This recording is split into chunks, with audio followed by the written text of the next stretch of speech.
د بلخ سرپرست حاجی محمد یوسف وفا په سپارښتنه د بلخ ولایت د دولتي ادارو کارکونکو د حاضرۍ د څارنې کمیسیون د بلخ ولایت مقام د بشري سرچینو او پراختیا رئیس په مشرۍ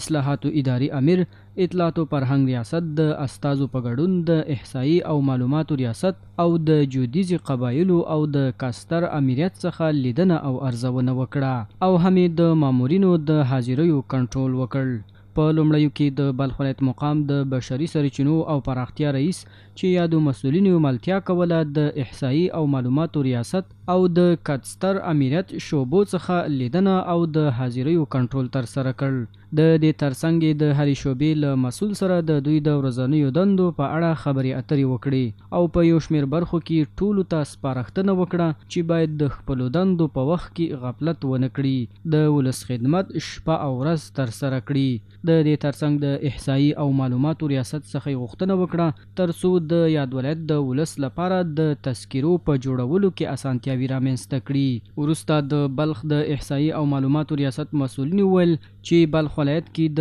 الکترونیکي تذکرو د ویش لپاره 3 مرکزونه شتون لري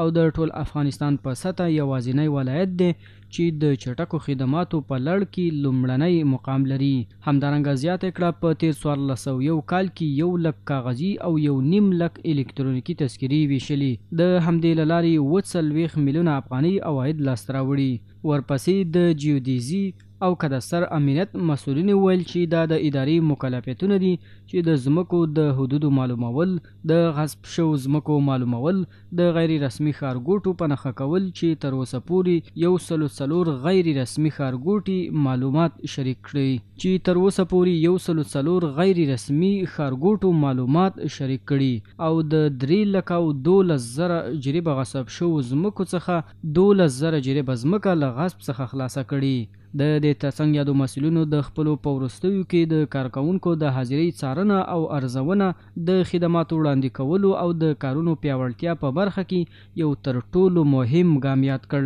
همدارنګه د کمیسیون ټولو غړو ته د هر ډول همکاریو ډاډ ورکړ.